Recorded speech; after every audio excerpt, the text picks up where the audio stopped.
Y'all wanna get turned? I heard that you trying to go climb to the top.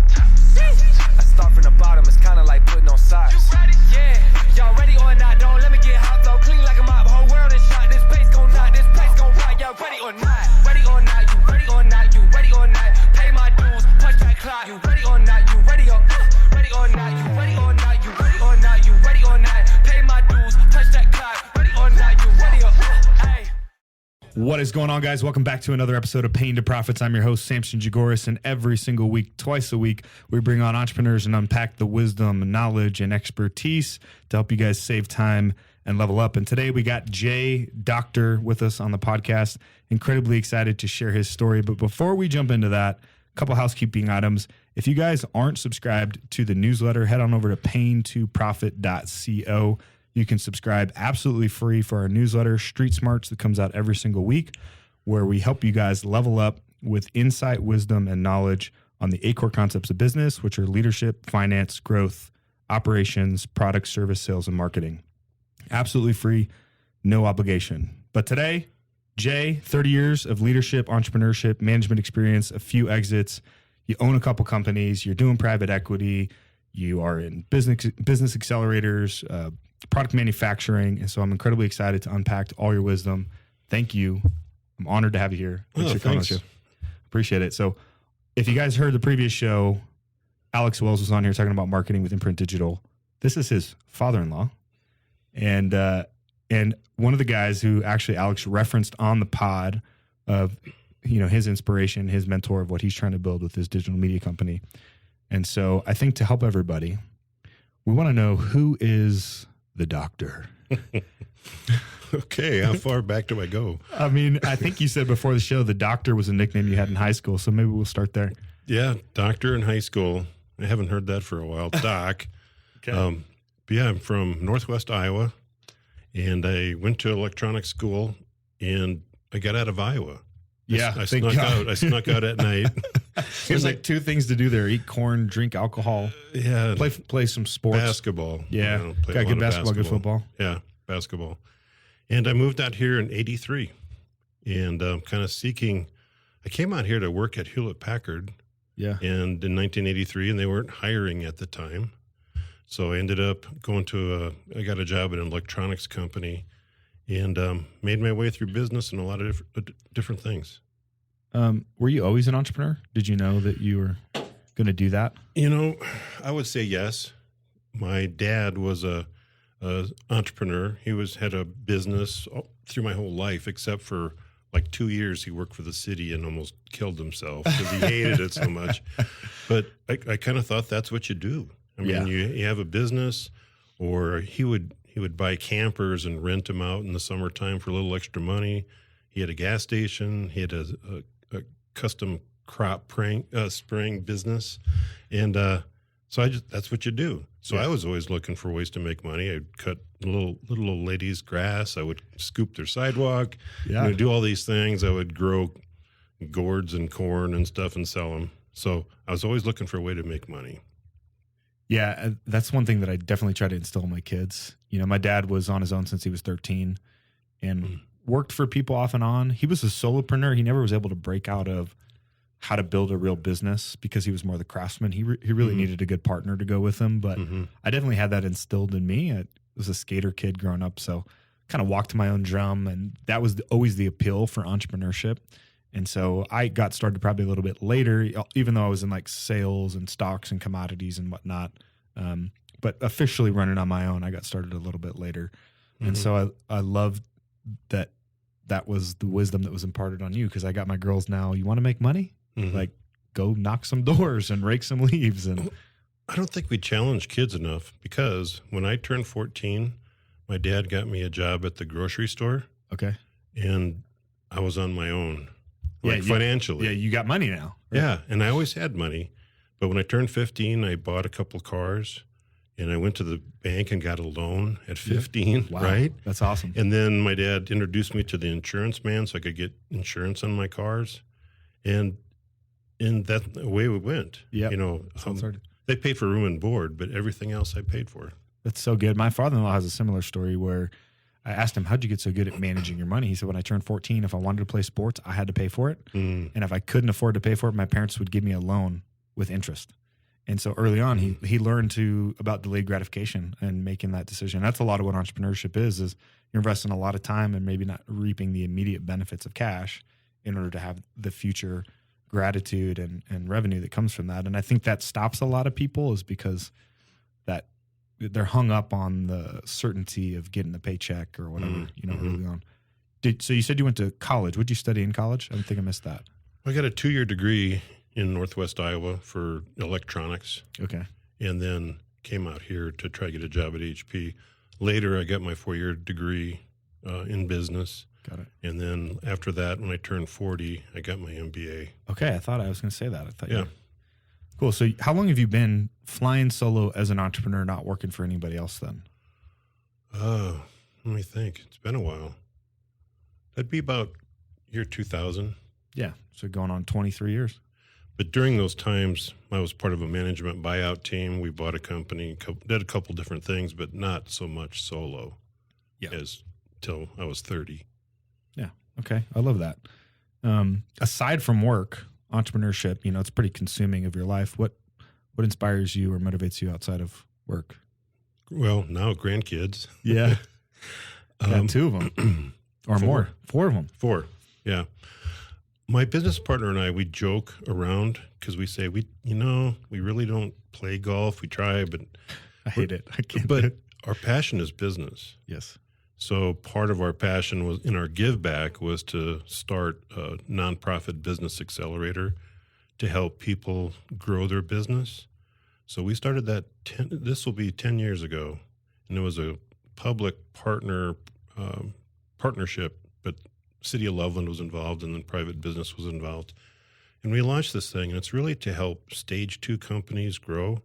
They're into revenue. They have a few employees. They want to get to 10, 20, 50 employees. We help them in that stage. How much revenue are they typically doing? It varies. We have some in the program that are doing 18 million, 16 to 18 million.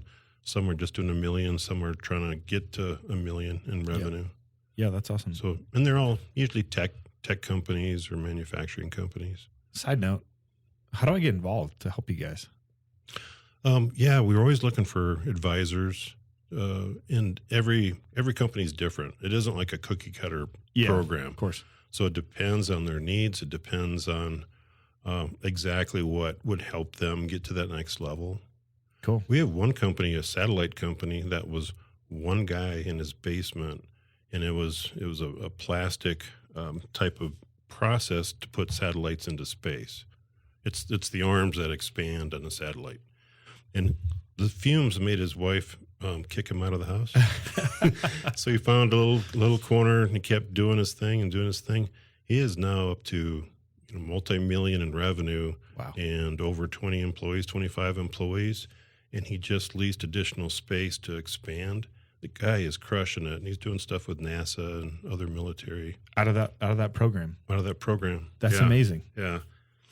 I love that. Yeah. So how do you challenge yourself outside of business if that's your favorite thing to do? That's a really good question. Challenge myself outside of business. I'm also on a couple different boards. There you go. Kind of back to business again. But sorry, advising, but the Loveland Chamber of Commerce. I'm on that board. I'm the president of the Loveland Business Partnership, which is the original group that brought Hewlett-Packard to town in the late 50s. And we just celebrated 60 years of HP opening their very first building on the campus. That was this past October. So those kind of service engagements. Yeah. Just giving back. And we finally found a church that we were really excited about. That's good. In Loveland. We've been looking for a while. But where are you guys going? Good Shepherd in Loveland. Awesome. In the north end of town. It's pretty young, vibrant, and cool. So we're plugging into that. Yeah. We're generally an amalgamation of all the people who've influenced us in our life.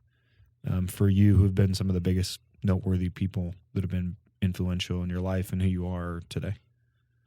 Who? Yeah. The very first one was Bill Bird.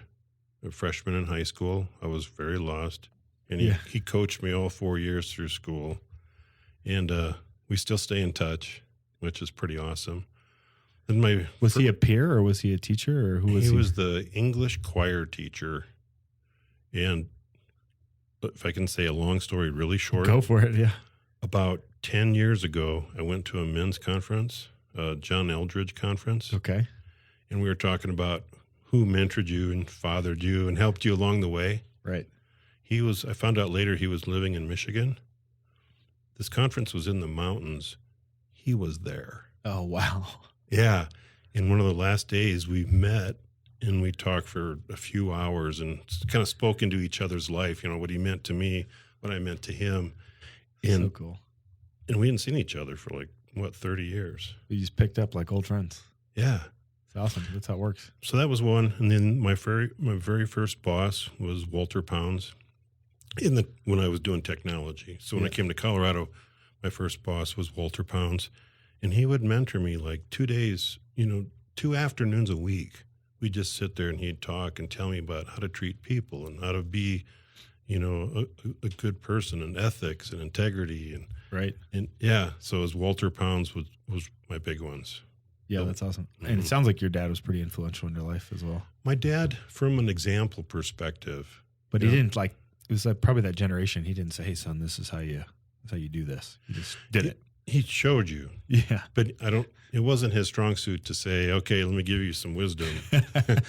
Let me demonstrate hard work. How about that? Let me demonstrate how to take care of the family. I can do that. Totally. I definitely got that from my dad as well.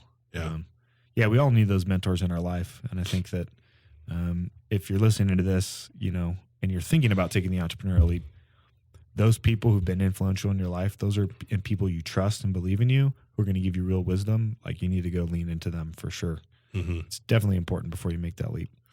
Yeah. Why reinvent the wheel or learn from someone else's mistakes? 100%. And that's the whole point of this podcast, right? Is to just unpack the wisdom and knowledge from entrepreneurs who've already been through it to try to avoid as many as possible. You can't. Mm-hmm. You're not getting out of this scot-free, guys. There's going to be bumps and bruises along the way. Well, let's kind of pivot over to your business. So you got your hands in a lot of stuff. You guys bought, I think it's 81,000 square feet with the Forge campus. 811,000 I square misread feet. that. 811. Yeah. I thought that felt small. I'm like, that's like one of the buildings. It was an old HP campus, but you bought that to create this accelerator to really kind of wrap up, I believe, the private equity side of the business and bring all your companies under one roof and whatnot. But let's talk about the industry that you're in and the Virgin products and why you guys focus on that and how you got into that. I think that's helpful for everybody. For Virgin Products? Yeah, how do you get into product manufacturing? Well, Virgin Products, it's a great company. It's been around for, before I got there, 25 years. Okay. And I knew the founders, Terry and Diana Precht. And we were in circles together and did some business together and in the community. And they wanted to retire. This was the end of 2018. They wanted to do some other things and they had some other vision for starting some other companies. So I knew them, my business partner, Dan, and we knew them really well. And we picked up one additional person, John Sage. And the three of us went in, took it over, bought the company, and then brought up Tracy Ireland and a few others. So we were like the ownership team. Got it. And what we did was we came in and it was a little bit too heavy in consumer products that were, not big margin, not high margin, and not more industrial type products that are higher margin and a better fit for the company. So we re-engineered the company, re-engineered the customer base. We got into defense and aerospace, industrial control. It was in medical. We're still in medical. And we just didn't go after a lot of consumer because, consumer it ramps up quickly and then it's gone. And that it wreaks havoc on your company. Yeah. So some longer term contracts. Yeah. So coming into 2020 was hard. Our backlog and our revenue was terrible because we were re-engineering ourselves. But we did. We had about 43 employees kind of through the pandemic. And we came out of that and we're at almost 85 employees. Wow. And last year we grew we grew 80% in our revenue. Wow. So we're profitable. We're crushing it, and it's a lot of fun. I love that. So I get some questions on that. So how did you identify that was a company that you wanted to go after? What was it about that company that was so attractive for you as the next buyer to take it over? Yeah. And I guess I didn't say what Virgin Products does. Yeah, go for it. It's a contract manufacturer. So we design products, we source materials, we build it, and it's electrical, mechanical type products. So we assemble a printed circuit board, put all the chips on it, and then we do box build, which is final assembly, and then we package it. And in some cases, we do 3PL shipping. We'll ship the product for the customer. Okay. So why we bought it was, for me, it was back to my roots of manufacturing and electronics. Yep. But additionally, it's a place to watch companies come through. So companies we can invest in, or companies we can help, because we're taking the design to the manufacturing off the table. We're doing it for the company. All they have to do is worry about and focus on sales and marketing. Right. We take care of all this, and we know what we're doing. We're zero defect. We totally know what we're doing. We're on time.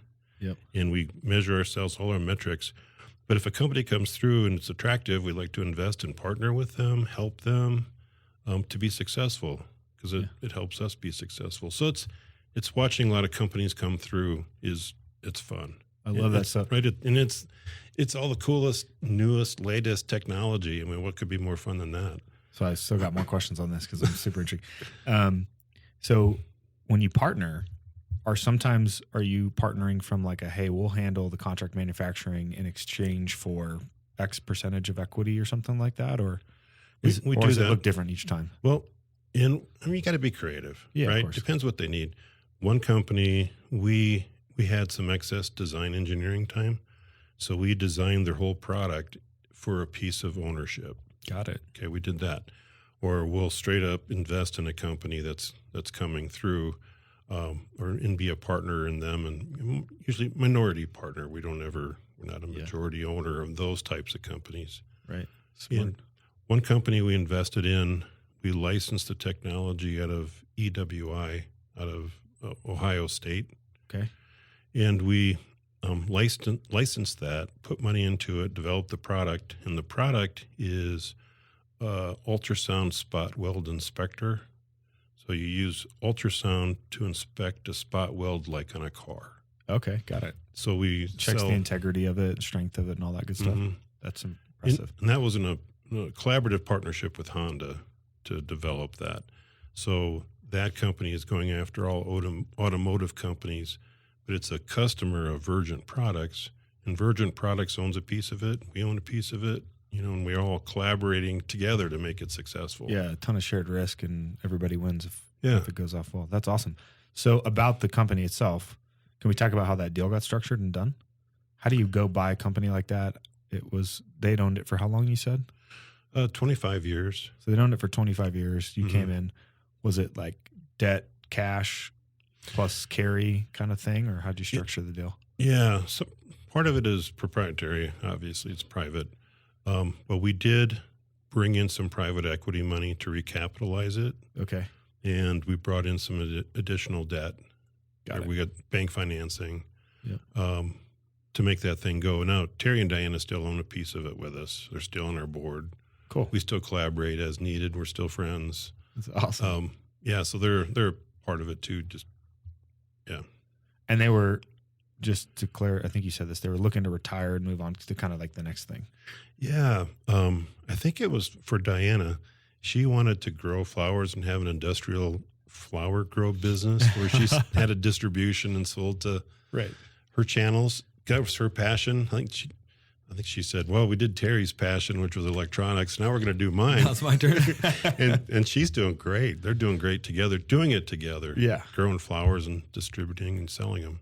That's amazing. Mm-hmm. Yeah. So, I mean, I think one of the things I love most about buying businesses is just the creative deal structuring that you can do.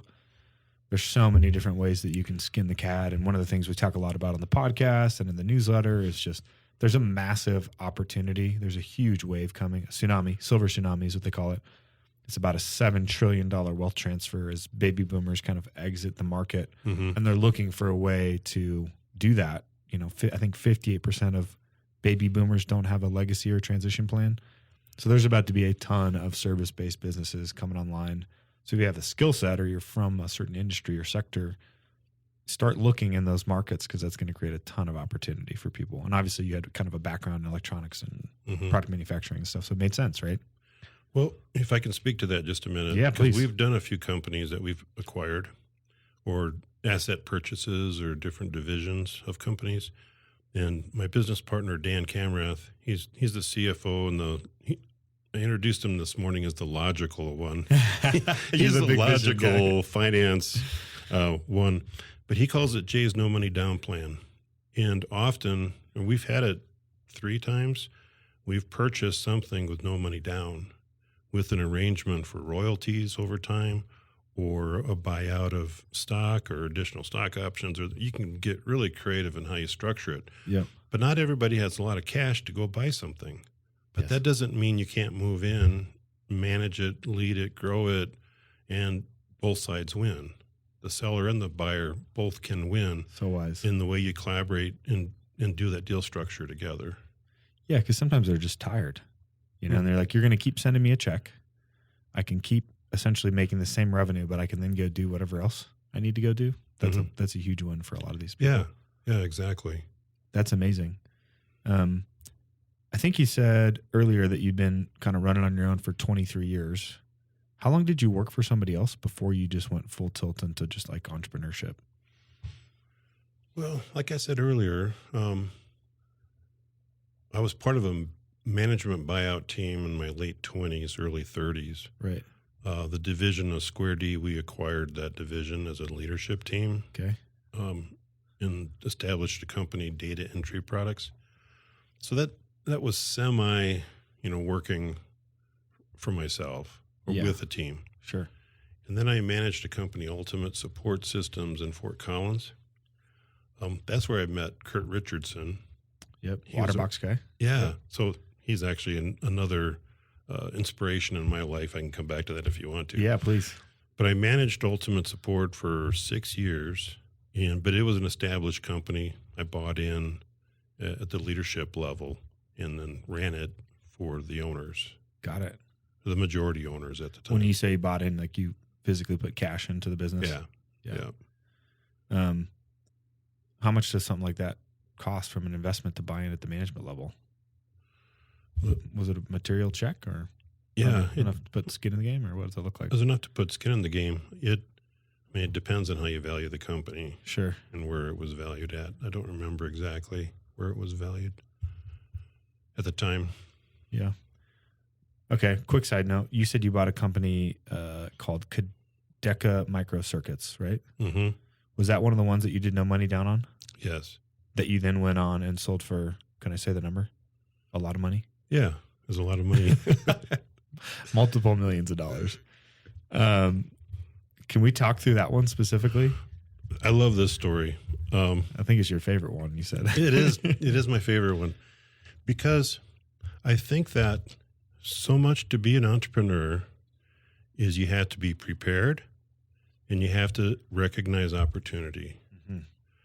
And I had just left another company and I called my friend on a Saturday afternoon at 2:00 and I said, "What are you doing, Rod?" He goes, we talked about a men's ministry thing. And then he goes, I should have bought this division. I should have bought it. And I said, why didn't you buy it? Well, I didn't know how to do it and different things. And I said, but you can still buy it if you want to. No deal is signed with anybody. Correct. I said, well, what are you doing right now? And he goes, nothing. I said, okay, I'll meet you at your office in 30 minutes. And I called my business partner, Dan, and I go, hey, what you doing? He goes, nothing. I said, meet me at this office at 2:30 and we're gonna buy this company. You already had it bought. So we said, okay. No, we didn't have it bought. But I'm saying in your mind, you're So it's 2:30. We worked till 10:30 that night to write a business plan. We pitched it to the people selling it on Tuesday. And they go, okay, we'll entertain it, but you have to have proof of that you're a viable company. You have to have be a legal entity. So within a couple days, we went to Denver and got the paperwork. She couldn't do it online at the time. Right. We had to come up with this brand name, Kadeka, Yeah. which is the first two letters of our wives' names. Carmen, Debbie, and Kathy. And it turns out it was the best international brand name we could have come up with. We had to buy insurance. We set up a $400,000 line of credit at the bank, at Chase Bank. And so we set up all this stuff without any deal.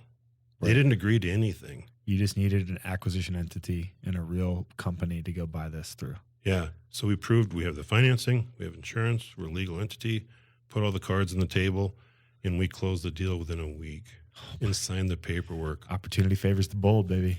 Right. Because we could see, I mean, Dan, did his analysis and stuff. We made money the first month Yeah. on this thing. Just on takeover. Yeah. Yeah. Did you guys have to do some restructuring or reorging of the business, or you just knew that it cash flowed day one? We knew it cash flowed, and we hired all the employees. There was 10 of us. We hired all them. We just kept making parts, and it was high precision electronic parts. Why were they unwinding that arm of the business or that line of the business? Because they were sunsetting it. That it was a division that didn't fit. Got it. That Outside their scope. Yeah, they'd acquired this whole division. They like picked and chose. But our sales pitch was, you don't want to piss off your customer by shutting it down. Right. We'll keep it going, keep your customer happy, and we all win. Yep. And then you had a partnership too, right out of the gate, right? Mm-hmm.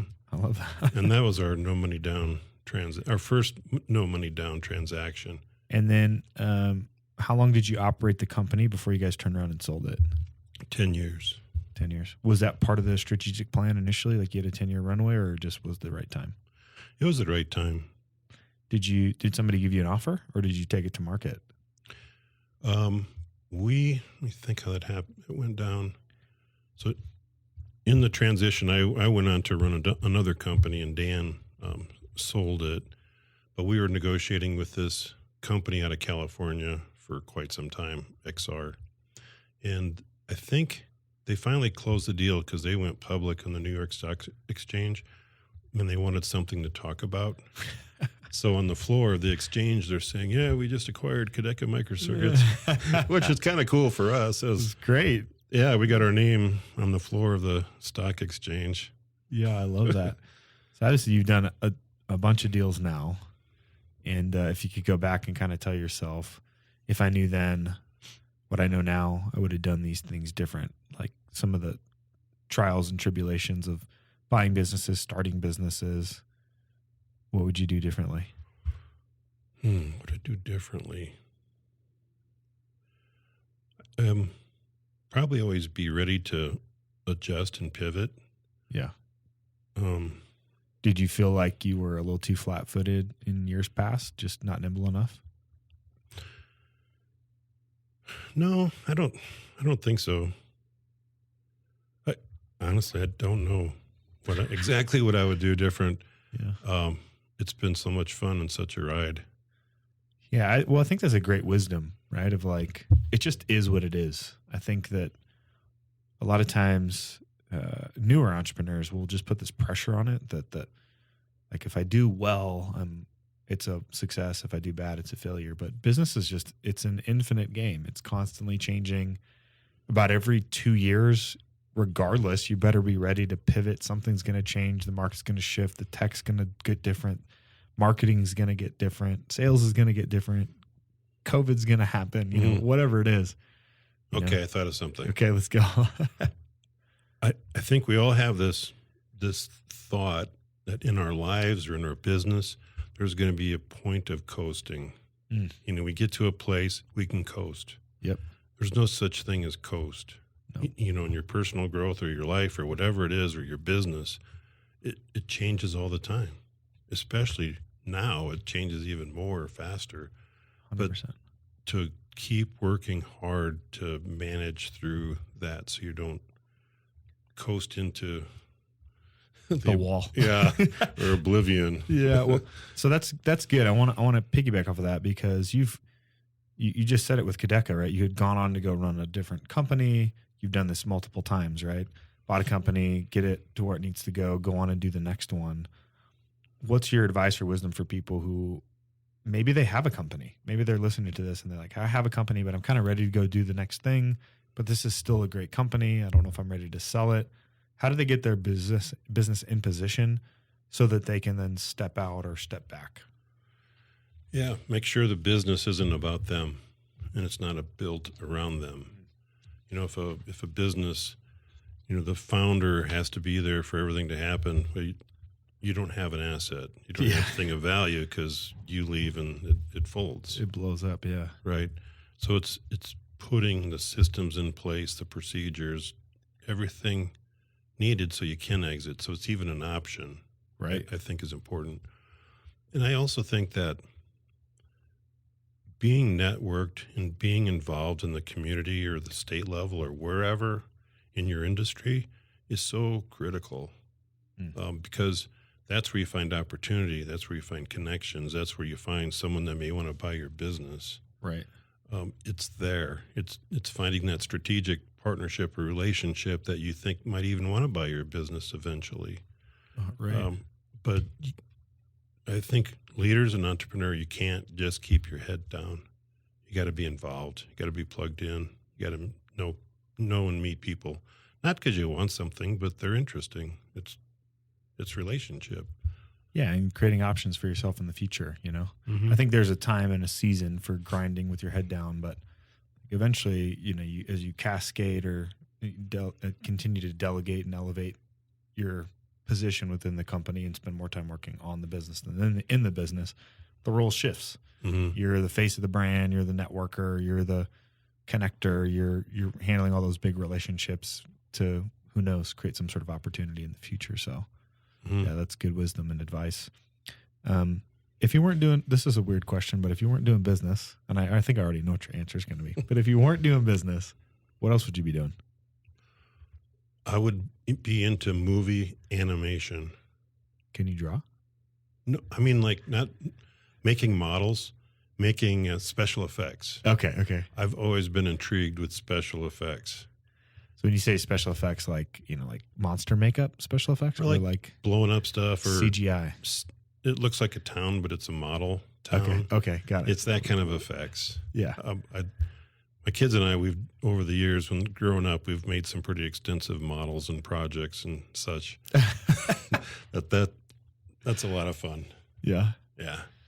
What advice would you give to the audience as it relates to just being an entrepreneur, but also being a great husband and father? I mean, I find myself blurring the lines sometimes, you know, and so selfishly, I'd like to know what is your wisdom on how to do it well and finish the race well as it relates to the most important stuff? Yeah. You know, a lot of it is support from home. Yeah. To go out and do these crazy things. You know, my kids, I made a commitment when raising the kids, and that was I would play with them every night. And then put them to bed at 7 or 8, whatever age relevant. And when I was working on my MBA, I would work on that till midnight.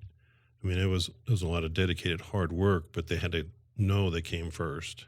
Yeah. And I think I did that pretty well, is playing with them, doing science projects and that kind of stuff with them.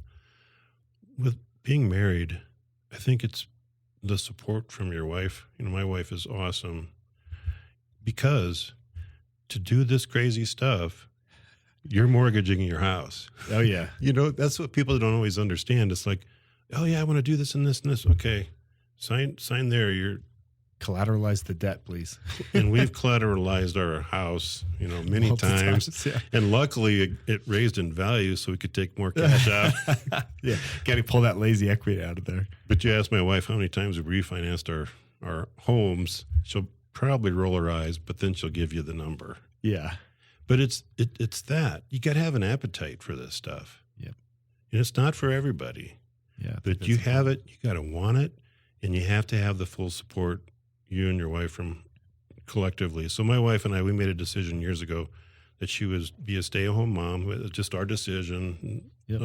That's just what we decided to do. And she takes so much of the burden of running the household. This is a confession. She does the garbage. I don't even do the garbage. But she does that because she knows that if she does that and makes my life easier, I can do more. I can do these other things. Yeah. And so it's a partnership, but she's really carried the weight. Dude, I can relate to that. I always jokingly say that I'd have no clean underwear if it wasn't for my wife. Yeah. and the key there for those men who are listening to this, I always notice and I always tell her, hey, when I see the lines on the floor and she vacuumed, I thank her for that. My laundry's done. I thank her for that. Dinner's made. And I've never said, hey, you need to do this. She just does it because we understand, hey, this is the partnership. I'm wired to go out and build the things. She's wired to make our house a home. Right. It's exactly the same. Yeah. Taking out the garbage isn't beneath me. Yeah. But she just does it. She knows that I do that. It's one less thing he has to worry about. And then that means more time that you guys can spend together than thinking about the trash or whatever that means. How's your faith played a role in your success in business? Have you always been a faithful guy, or is it something that grew over time? No, I've been a faith-based, grew up in a faith home. Yep. In a predominantly faith community. So that's kind of always been with me. I think at different times it's taken jumps and leaps of faith, or it's morphed in different ways. Right. What really changed my life and my business partner, we went to a men's conference. We had a mutual friend who invited us to go to a Wild at Heart John Eldredge conference. He was a best-selling book author at the time. Yeah, what's the other book for women that they wrote? Yeah, Men's Wild at Heart. And Ransom Yeah, femininity or something like that. So those are great just perspective books on how men are wired and how women are wired, how God made us. Yeah, so we went to that 4-day conference up in the mountains, the one where I ran into Bill Bird, the mentor. Yeah, that was the same time. And Dan and I found that we had shared values. And our values even got more aligned because of that, what we learned, about, a battle to fight, an adventure to live, and a beauty to win. Those values were deep in our hearts, deep in our souls, that spoke to us, right? Right. And seeing that we had similar values, similar worldview, by the end of the conference, we were outside talking, Dan and I go, hey, you like business, I like business, want to do it together? Right. He's like, okay. And he came to work at the company I was managing, and we didn't put anything in writing. There wasn't like, okay, I'll give you a job offer or anything like that. Right. It was, let's figure this out. And it was, trust started then, what we'll pay, what you get paid, what I get paid, it's changed over time. Yeah. But it's never going to be 100% equal because different skill sets and different roles and functions and times and seasons in business. We try to get them pretty equal, but where we draw our income from is from our various companies. But everything that we do is 50-50. Yep. So if he's working over here in this company and I'm working in this company, it still benefits both of us. Correct. So there's that level of trust, which I highly, highly recommend if you do this kind of business structure. 100%. Yeah, you talk about him like he's your brother. And you guys walk and been through a lot of stuff together. But partnerships they can make or break you. And so I love that you guys started from values alignment, because it's true, man. If you're walking, if you're a Christ following kind of dude, and you think a certain kind of way, and you're building a business with somebody who's an atheist, it can work. not as good as it probably could if you were both walking the same path, because you're going to eventually cross a road where there's going to be a couple morality questions on the decisions that we're making and how they align with the core values. And if you guys aren't on the same page, just like a marriage, it probably won't go well. And that's how business partners blow up, you know. But I'd love to hear your thoughts on just partnerships in general. What wisdom do you have for people who are listening to this about finding good partners? Well, I think we're blessed that, you know, somebody introduced us and we hit it off at this thing. You know, I think having a good partner is hard. I mean, it's like you have a marriage and, you know, that takes work, and your business partner, it takes work as well to communication, maintain trust and stuff. Yeah. But yeah, Dan and I, we've done it has gone beyond just business, because, I mean, we've taken our families on vacation. We've gone fishing together. There's a lot of social events we do together, Right. in our families and their family. And kind of ironically, we each had 3 kids, and they're the same age. Yeah. and they've known each other for a long time. So the alignment in this is pretty special. Yeah, I've been talking a lot about culture lately. I think just where we're at in our society, you know, coming off the story that we're living in right now is post 1920s. You know, we came out of 1920s, we had the Roaring 20s, and we had World War II, a terrible time, the Depression, World War II. Then 1946, the world kind of comes back to life, and it's great time for Americans, American pride. It was also the time when all the immigrants dropped the hyphen, right? They were no longer Italian Americans or Irish Americans or Greek Americans. They were just Americans. And so we've been operating under this understanding for the last 40 years that people are working because it's just the American thing to do. And then here we are in the current state. I think if you're listening to this and you haven't been living under a rock for the last 2 years, there's a lot of division.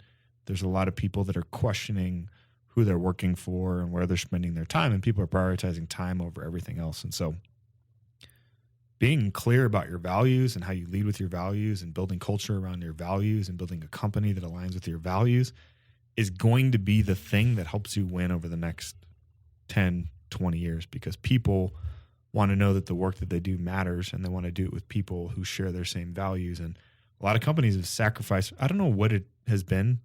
I mean, I guess I've lived through it, but people think that like their faith has no place in business and vice versa.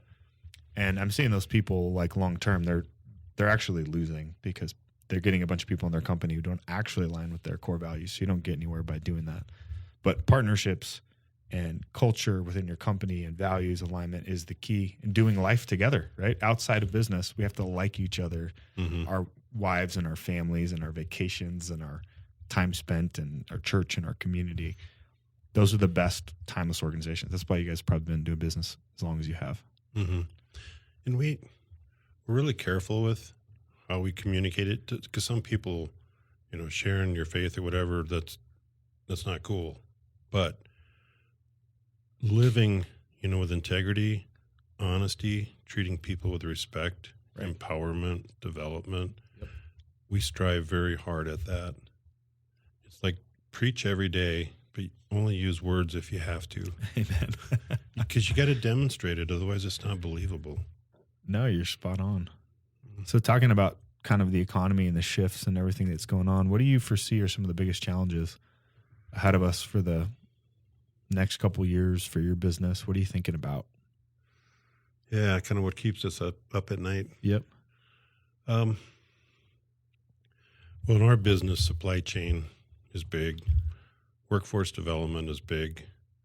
You know, having people develop soft skills and technical knowledge is important to us. Yeah. Because that's our world. We like to play in the manufacturing technology space. So making technology and manufacturing cool again is important. Explain that to me. Is it not cool? Or is it just not like the allure of the attraction of working in that industry? Is that what you're getting at? I think, and this is kind of my opinion, but kids out of high school or college, you say manufacturing, people think dark, dirty, swinging a hammer. Right. It's Like dangerous. the steel mill or something. Yeah. you know? And that's not, manufacturing is so evolved beyond that, robotics and high-tech big data, Right. type things and robotics that put printed circuit boards together. We're here soon to expand our capacity with the latest, version of a lot of that type of equipment. Right. So I think we're getting there. We have a bunch of young people coming in that are pretty excited about it, but I want to make sure that they're challenged and stimulated, going forward. Yeah. Yeah, that's always the rub, is keeping people within your organization feeling like they're growing. Yeah. And then I obviously helping them grow because, as the business grows, it has new needs and you need other skills. You either got to hire it. It's always better to just bring it up internally. Other thing that concerns me a little bit is during COVID, we found out that PPE was made somewhere else Yeah. in medicine, in manufacturing, and our supply chain were so dependent on others. Yep. And we were all excited about it. And we did the CHIPS Act, to try bring semiconductors back to the States. Right. But it almost feels like people are starting to forget already. It's so crazy. I don't disagree with you. It's like we learn something. We have got to bring manufacturing back. We've got to be competitive. We've got to not rely on other countries that could say, we're not going to ship that to you anymore. How about that? Have you read any of the work by Peter Zion? He wrote Accidental Superpower, The End of the World is Just the Beginning. It's a great book. You should go read it. You would love it because he's a geopoliticist and he talks specifically about the global economy and how the United States is going back to a pre-World War II type of environment where we didn't really engage in the global economy and manufacturing and production and all those things are going to have to come back. We've already seen it with crude oil. It's as much as people want to tout green energy, it's slowly but surely getting phased out because of the necessity of we need energy, though that's a valiant effort and we should charge towards a cleaner future. Mm-hmm. The reality of just ripping and replacing it with wind energy is just not a reality. So if you haven't read those books, I encourage you, if you're listening to this and you want to your head to explode, this guy literally wrote these books years ago and everything that he wrote in those books is playing out right now. And he has some new ones too. He's an incredible podcaster as well. You can get some of that content too. I actually just dropped it in the newsletter last week. Amazing. Okay. I'll check it out. Awesome. Well, what excites you most right now, other than what are you thinking about and concerns you? From a business perspective? Yeah. Most excited? Or both, or life. I'm most excited. Well, okay, I'll just answer for business. I'm super, super excited about seeing the former HP campus, which is Forge campus, filled with technology companies collaborating and having this buzz and this ecosystem of support for each other. Because already in the environment, we have suppliers and customer relationships that are doing awesome things, that are coming together to be even better. But to create that kind of ecosystem and then start to build more buildings and expand further, because we have 177 acres of land that we can do that on. Yeah, it's a huge campus. It's a huge campus, but people see the vision. There's a place where you can, in the cafe, which has a soft opening, by the way, today. I'm missing it. This is more important. Yeah, the food. But, you're sitting down having lunch and you run into somebody and you have a problem and you talk it over and they go, hey, maybe you could go with this supplier, or you could do this. Right. But creating that kind of spontaneous collaboration on a larger scale than just a incubator is super exciting. Super exciting. What does somebody need to do in order to be a part of the campus? How do you get space over there, or is it just for portfolio companies, or what does it look like? No, it's open for I don't want to say anybody, but it can't be dirty, like dirty manufacturing. This is more light assembly and manufacturing, more green kind of stuff. So there's two options. One is the warehouse. That's the business accelerator. and that has 48,000 feet that is in kind donated to that program, and that enables people to come in, and they need 500 feet or 1,000 feet, but it gives space to expand. Okay. And it's month-to-month rent. That's great. Because that's what a startup needs. Right. Who wants to come in and sign a 3-year lease, and then you have too much space or not enough? You're right. So why not have something that grows, with the program? But so participants pay rent and they pay money for the program, and that enables them to grow, and that enables the nonprofit program to be sustained, self-sustaining. Got it. In that little ecosystem. So the whole, real quick, the whole Forge campus is set up as a nonprofit. No. Oh, just the warehouse. Yeah. Gotta be careful. 2 separate entities. Tucked into one. The warehouse is housed in Forge campus as a nonprofit to help grow-ups. Got it. That's the Warehouse Business Accelerator. Got it. Yep. Okay. And then some, graduate out of the program and need bigger, more space, like that aerospace company I was telling you about. Correct. Yep. So then they would get a larger space in Forge campus, but anybody can apply to get space on Forge campus. Got it. But it's primarily tech, like hardware focused, is kind of what you tend to attract. So there's a software company, aerospace, Lightning E-Motors is there, the electric vehicles. There's a couple different charging type companies that make chargers for EVs or for fleet vehicles. Okay. There's a biomed company. There's a ultrasound company that makes equipment for veterinarians. They just moved in December. So it's a variety of. So what you're telling me is that if Pain to Profit wanted to come and build a creator studio, and we have future plans for technology as well, we could put something in there as well? Probably. Okay. Probably. I mean, jeez, who do I got to pay to get in here? Jeez. I just want to be in the circle. Dang it, Jay. Yeah. That's awesome. So let's we'll land the plane. I know you've got some time.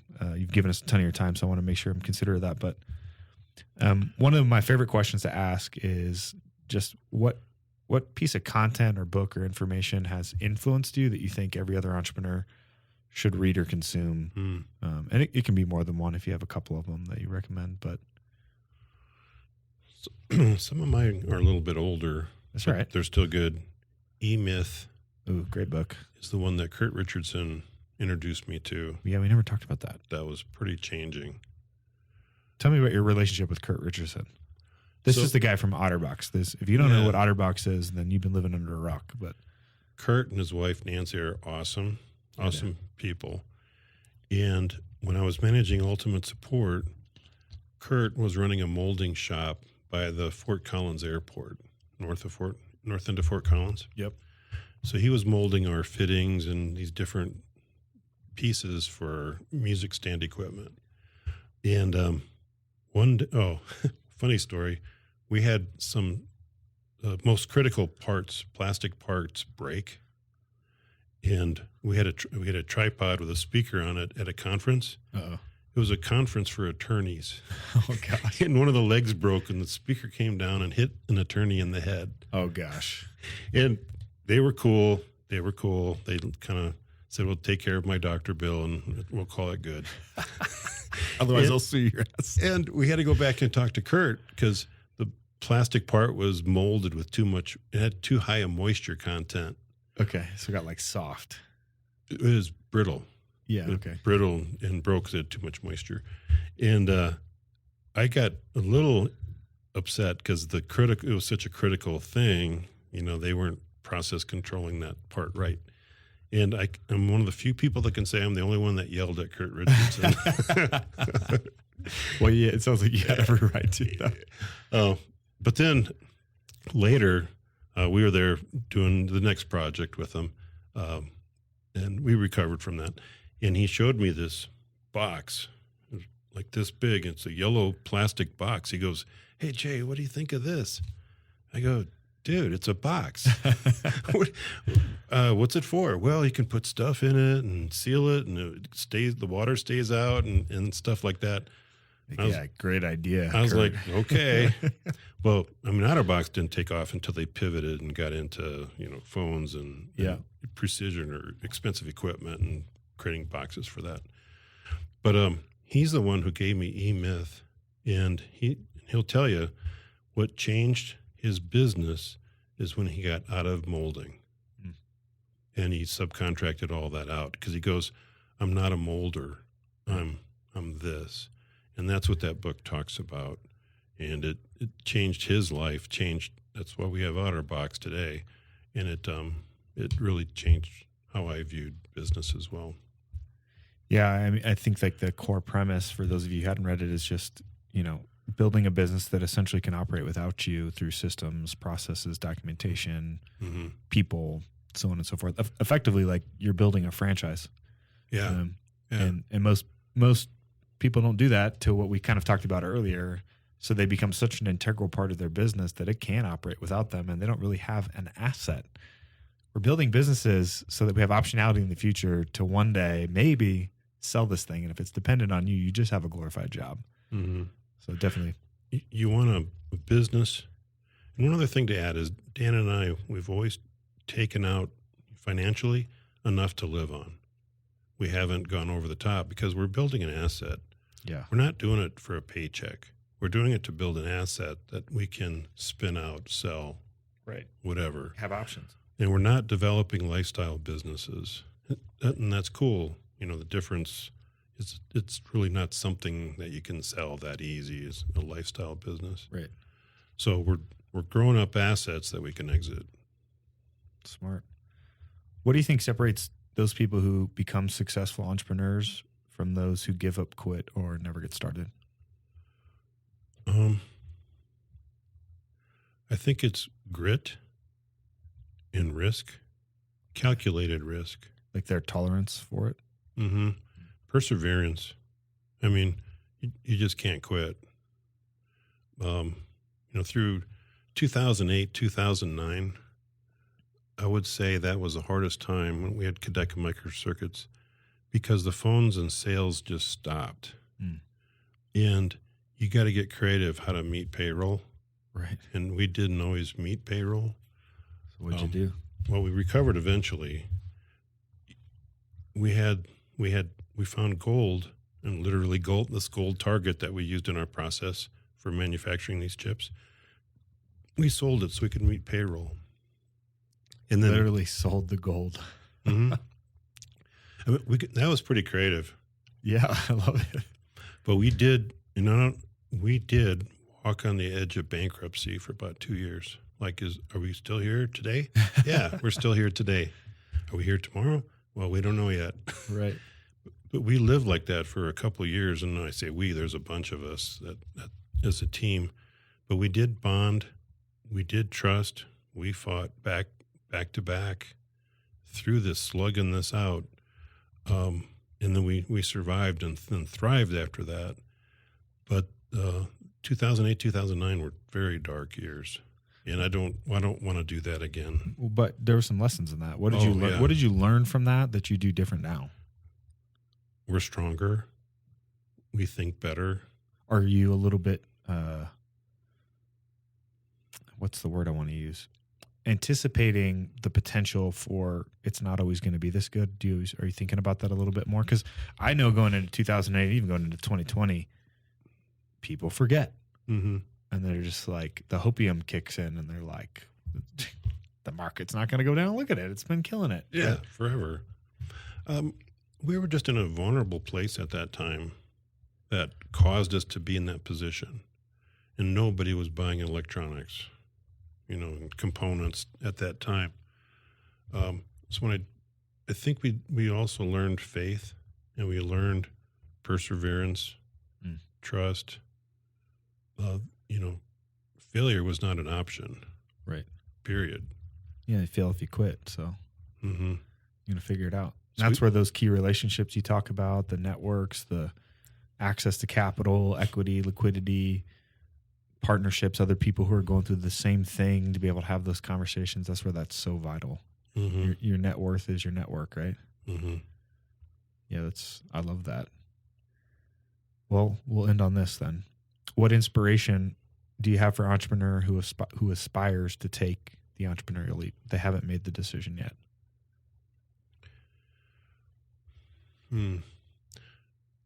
What I would tell somebody is be preparing, be out there looking for opportunity, be ready to jump on it when you see it. It's kind of like if you want to buy a Ford Explorer and you know kind of the years, you keep looking at Ford Explorers. Right. And you private party, the dealer, whatever, you keep looking at Ford Explorers until you see the one that you know is in good shape. Right. And it's a good price. And you know then. But you're prepared to jump on it. Because you've looked at enough of those Fords. You looked at enough of them to know what is a good deal and what I can make sure that I make money on. Yeah, so know what you're looking for and go looking for it regularly. Mm-hmm. Be out there. People should always have, I have 5 different options or 5 different opportunities that I could go do. And I'm going to, in case I need to, I carry them with me. I have 5 opportunities. Yeah.